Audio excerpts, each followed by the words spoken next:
if you are a service provider, I highly encourage you to have a questionnaire set up before you jump on an initial call with a client.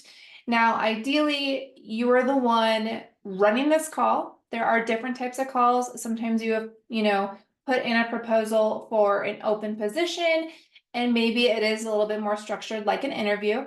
I do encourage you to still have something like this in place so you have questions to ask, right? And you are prepared ahead of time with what you need to know about their business. Now, in the case that you have submitted a proposal to, something that almost looks like a job application and they're scheduling an interview with you, I still encourage you to send out this questionnaire. You can say, to better help me prepare for this call with you, I would love to learn more about your business, learn more details about what you're looking for. Obviously, you want to read through the position description so you're not asking questions that are already provided within that description, but it's going to show that you are taking this serious. It's going to show you're a professional business owner and you have your systems in place as a service provider. But for the sake of this, in this situation, we'll go through this questionnaire as if someone has reached out to you to inquire about your services. They're going to be booking a call or they have booked a call. However, before they're allowed to get on that call, they must submit this questionnaire. Now, in my business, if they haven't submitted the questionnaire, my team reaches out and say, hey, we're still missing this. And then eventually, if we don't get it, we do let them know that we're going to reschedule the call. And once they submit the questionnaire, we can jump on that call together just to make sure we are better prepared to serve them and provide that value. Now, in here, you're going to see some sample questions for your questionnaire. I encourage you just to set up a simple Google form. Make sure that you have the settings set that anyone can respond. It automatically will go to only people in your organization if you have your own domain for your email.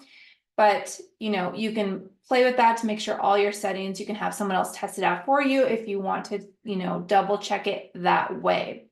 Now, within the questions I have, the goal here is to gather the key information for those potential clients. And this will be a great way for you to see, do the services you provide actually match what they're looking for? Because if they don't, you could still do a networking call, but at that point you understand this is probably not a sales call. And that's a decision you get to make as a business owner at that point. We do want to make sure that, we don't sign up for, or we don't sign clients that we can't actually serve, or if we really don't want to do that work, right? We're not going to enjoy it. That's not our wheelhouse. This questionnaire is going to help you understand that before you dive in to, spending time with them. And you can even let them know that if it's something that feels comfortable to you. Now, when you have your discovery call, you are going to base part of the flow off the answers to this questionnaire. And with these are just very general questions you can start with. As you start to build your client base, you are going to know the specific questions you want to ask that pertain to the services you provide. And so if you don't have one yet, go ahead and make the Google form, start with these questions, but I encourage you to go back and edit them as you get more specific in what exactly you're providing. So maybe you're starting out with a very general package. There's a lot of different things that could be included. That's fine. Keep the questionnaire general. But let's say you move into something very specific. Maybe it's launch support. Maybe it's social media engagement, whatever that is. That's when you want to go in and you're going to tailor these questions to give you the information you need to professionally be able to lead a discovery call. Always make sure that when someone submits this form, you get an email notification that lets you know the form has been submitted. We always review this form in detail and take the information and put it in our discovery call document before we jump on a call. So it's easily accessible. It's right in front of us on a call. We have all of their answers and we already have the pre-planned questions of what we would like to, gain more clarity on. Again, this is just designed to cover the general aspects of your potential client's situation, their needs, their expectations.